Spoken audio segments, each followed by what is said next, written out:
Hey guys, I'm finally back. First, I'm going to be showing you all the materials I'm using. I'm going to be using Red Heart in the color Flame.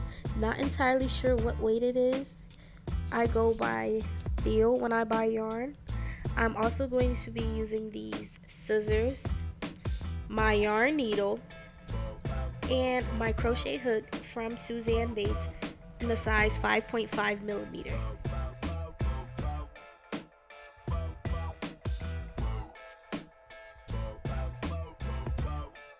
Now I'm going to begin to slip knot, which is yarn over, cross over the loose end in your hand, and you're going to pull through.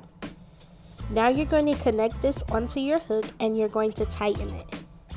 Now we're going to chain 35, which is yarn over, pulling through, yarn over, pulling through. And when you do this, you're going to make sure no matter what size you're doing, you're always going to do it with an uneven number. So you can always do 31, 35, 39, always uneven. I would recommend going down by 5 or adding 5 for each size.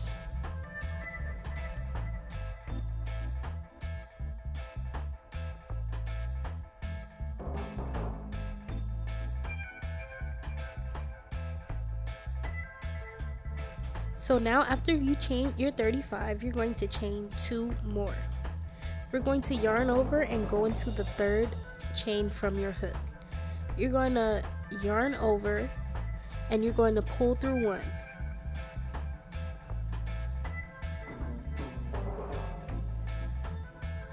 Now you're going to yarn over and you're going to pull through 2 and pull through 2 again, and you've created a double crochet. Once again, you're going to insert,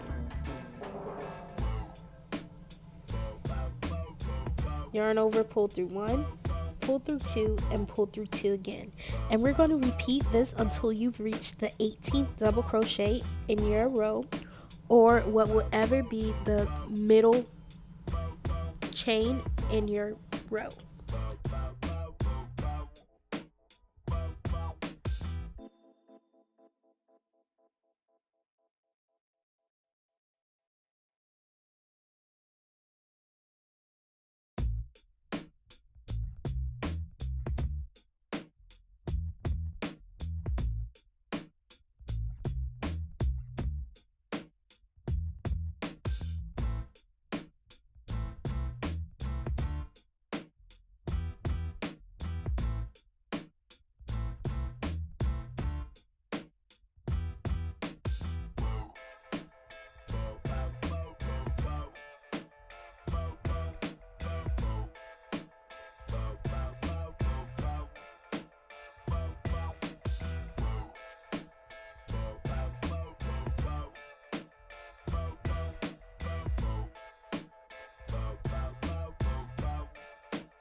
We have gotten to the 18th chain. We're going to go ahead and put 3 double crochets all into the same chain.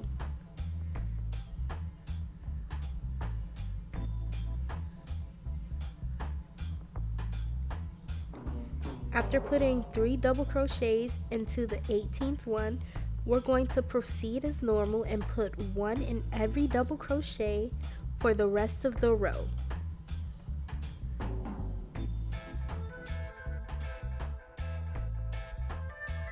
Now that I have finished the first row, what I'm going to do, I'm going to chain 2 and I'm flipping my work over, and instead of going into the first double crochet, I'm going into the second. And you're going to continue double crocheting as normal until you get into your 3 double crochet cluster from the first row. Also, y'all, please don't be mad at me. I realized the clip was trash afterwards, so if you need any additional help, don't hesitate to comment.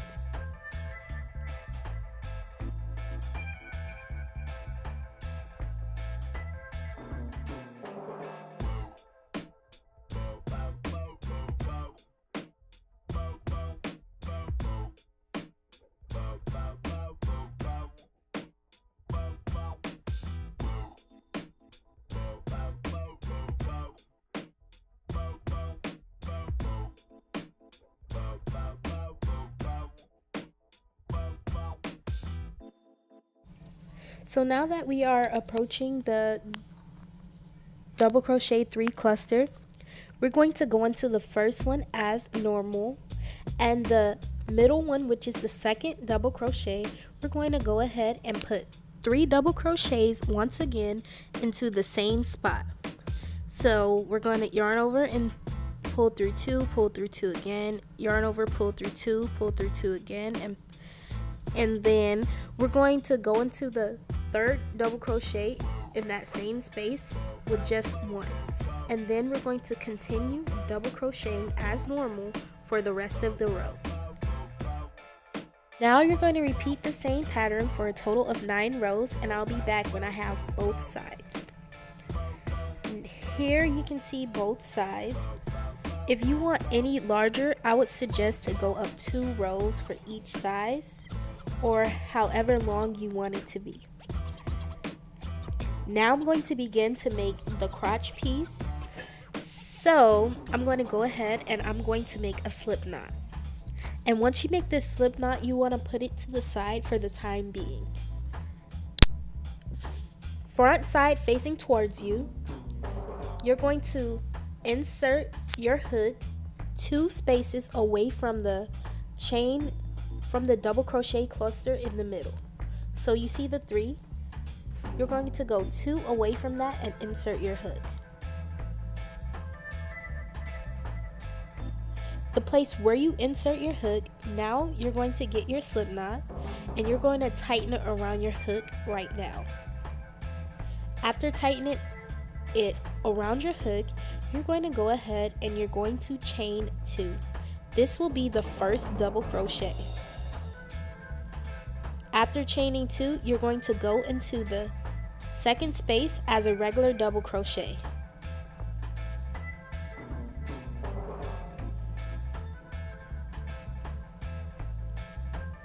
And you're going to go to every space with a regular double crochet, and you should have a total of 7 double crochets when you're done.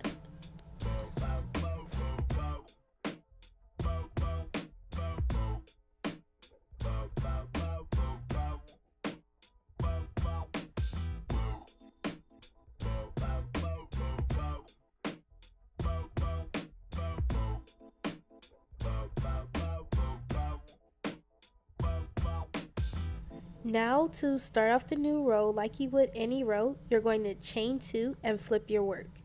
Skipping the first double crochet, you're going to go right into the second one and you're going to place a double crochet. And you're going to repeat this rows until you have a total of 4 rows.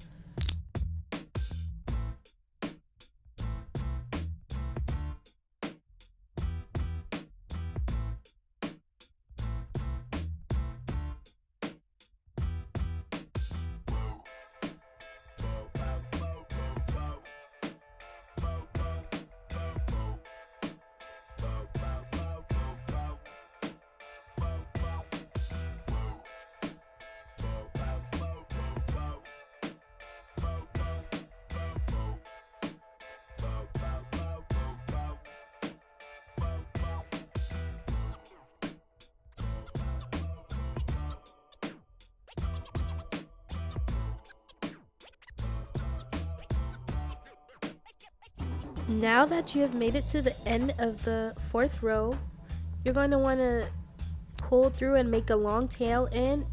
I didn't know where my scissors were, that's why you see me pull it like that. And now you're going to repeat this for the second piece so they can look identical to one another. So now that I'm done with both pieces, I have my yarn still connected to the second piece. I'm going to go ahead and chain 1 and make sure right sides are facing inwards. What I'm going to do, I'm going to begin single crocheting the crotch together.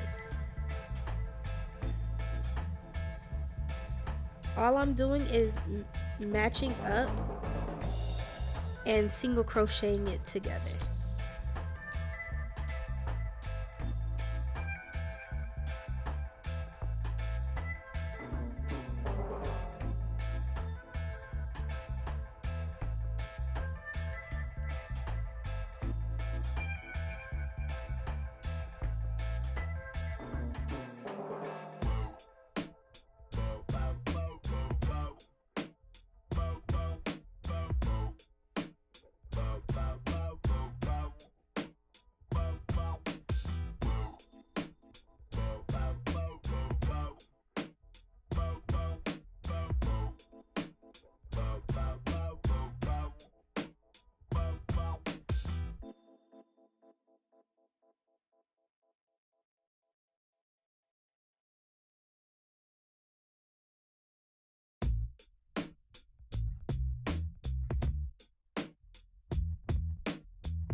Now I'm going to begin single crocheting around my whole piece. I'm just flipping it so now the right side is facing outwards.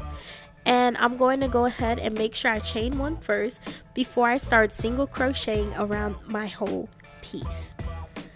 Which is, and when I'm doing this, I'm taking any extra yarn I have hanging, which is my hang yarn, and I'm going to single crochet over them, making sure I am tucking them as I go along.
So now that I'm back with my yarn still attached, I'm going to go ahead and I'm going to make a chain and connect, and then I'm going to make a chain and make a very long hang yarn, and once again I didn't have my scissors, so I just ripped it. Now I'm going to be getting my yarn needle and I'm going to start weaving in all of my excess yarn, which is really not a lot because I tucked in most of it as I'm going. So flipping it wrong side, I'm going to tuck this in. So right now I'm just twisting the yarn to be able to get it to put into my hook easy.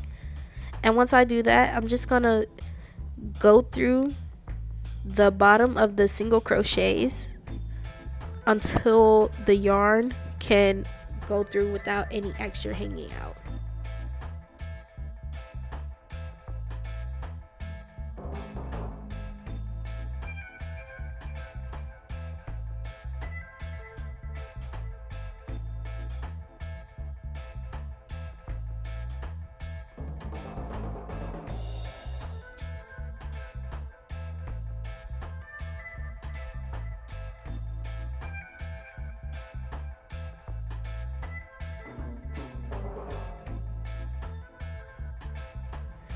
Okay, now that we finished that, we're going to make some scrappy scraps, which is just going to be very long chains on both sides.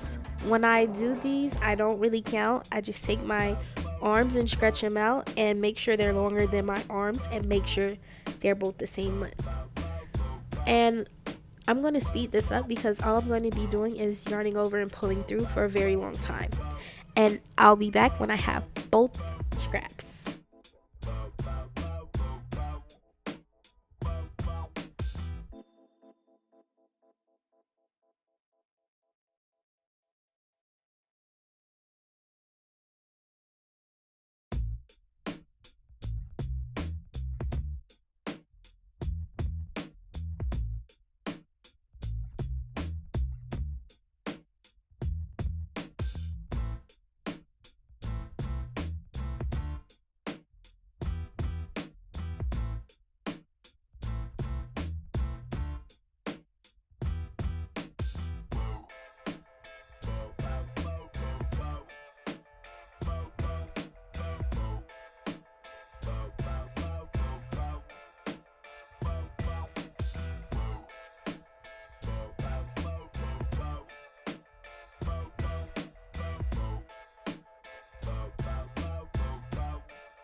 This is what I found out as I've been going along making these, that the easier way to put these scraps in is to make sure that your scraps have very long hang yarns. So you're going to see that both of these scraps have very long hang yarns. So I'm going to take the first one and I'm going to insert this into my yarn needle and pull through, and then I'm going to keep inserting the hang yarns in and make the scraps design on both sides.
Tip when lacing this up, you want to be realistic when you make the scraps, because you don't want to do it so tiny that when the person gets in it you have to keep stretching it and it's going to be very hard to get on.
Now I'm going to show you a couple other times where I made it. I've made it for this one, and I also have this other piece, but I did the scraps different for these ones. So if you guys have any other suggestions, please let me know. And here's just a clip for me at prom, because I was supposed to do a vlog for y'all, but I totally forgot. Thank you for watching. Enjoy.